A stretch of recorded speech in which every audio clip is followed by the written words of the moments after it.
Halo sahabat pekerja, kembali lagi bersama Sapoholic Channel. Di video kali ini saya ingin berbagi pengalaman ataupun cerita kepada sahabat pekerja, khususnya yang hingga saat ini masih gagal daftar login aplikasi BPJS TKU.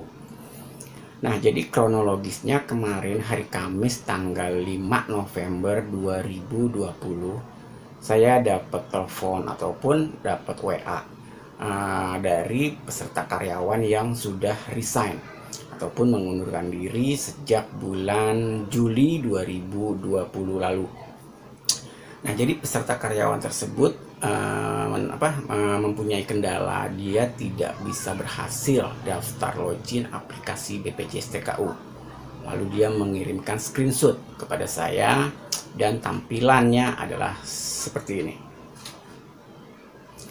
Nah, sahabat pekerja, dari tampilan yang diberikan dari peserta karyawan tersebut, saya sudah bisa memastikan bahwa adanya ketidaksesuaian data antara data yang terdaftar di BPJS Ketenagakerjaan dengan data aktual saat ini.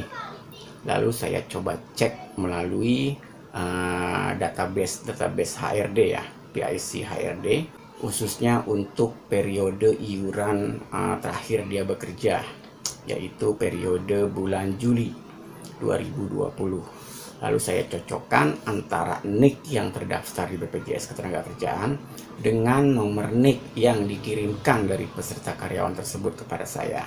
Saya cocokkan, nah di situ ada perbedaan, nomor NIK-nya beda, tanggal lahirnya beda, dan nama lengkapnya pun beda.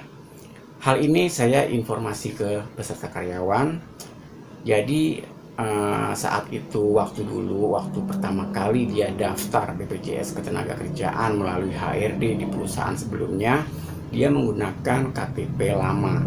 Jadi untuk yang sekarang tidak akan terbaca oleh data Disdukcapil ataupun Adminduk.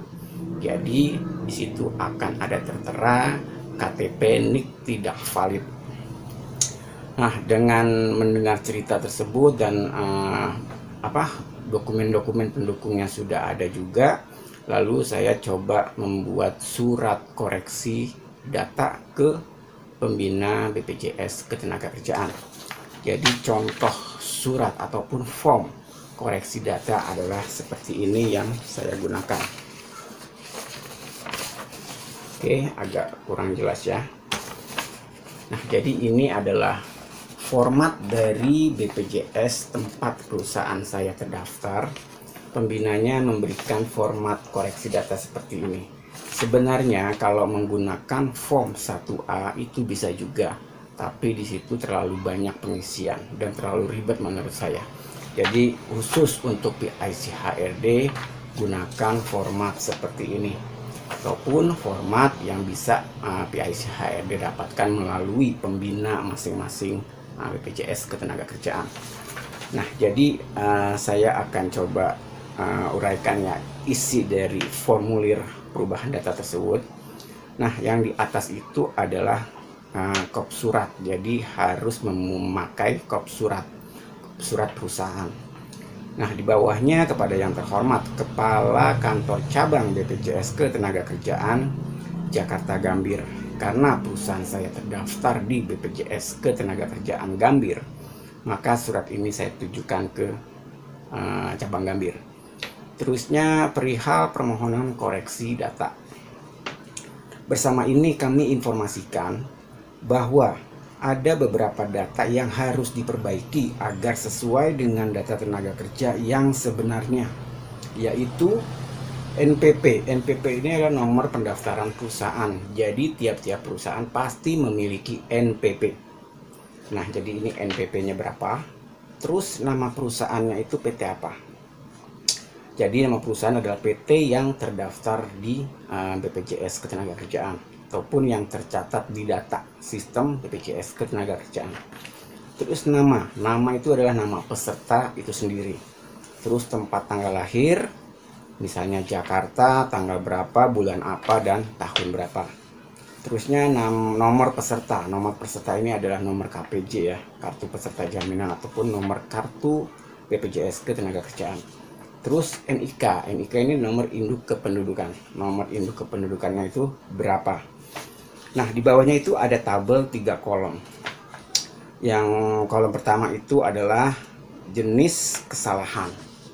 Kolom yang kedua yang tertulis, dan kolom yang ketiga seharusnya.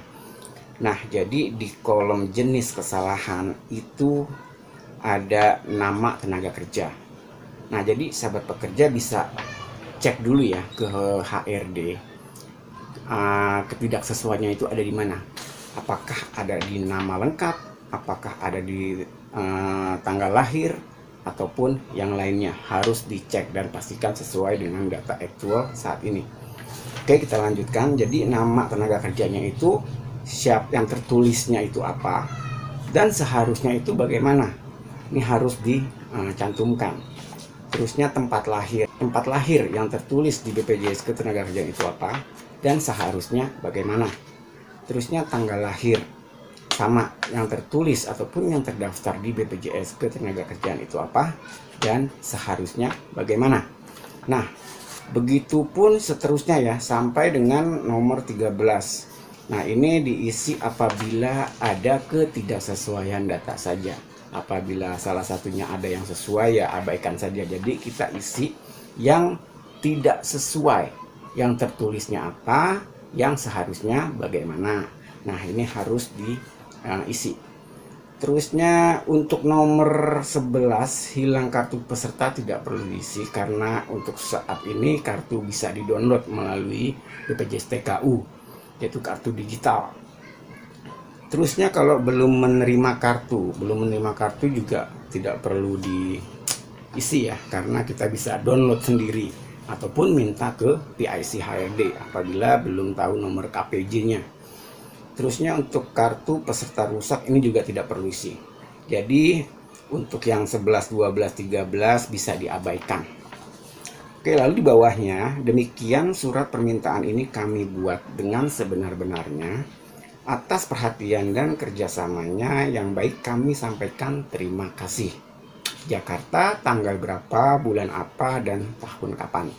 Terusnya tanda tangan, ditandatangani oleh PIC HRD ya, dan jabatannya apa. Terus di stempel perusahaan. Nah, kebetulan setelah saya buat formulir koreksi data, langsung saya berkoordinasi ke pembina BPJS Ketenagakerjaan.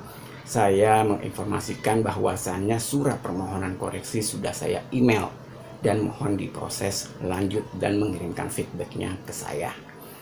Nah, jadi buat sahabat pekerja, setelah menghubungi pihak HRD untuk melakukan pengecekan dan ditemukan adanya ketidaksesuaian, sahabat pekerja bisa meminta bantuan pihak HRD untuk melakukan koreksi data, ataupun sahabat pekerja bisa datang langsung ke cabang tempat perusahaan terdaftar, tapi tentunya dengan membawa surat permohonan koreksi data dari HRD yang sudah ditandatangani dan sudah di stempel perusahaan.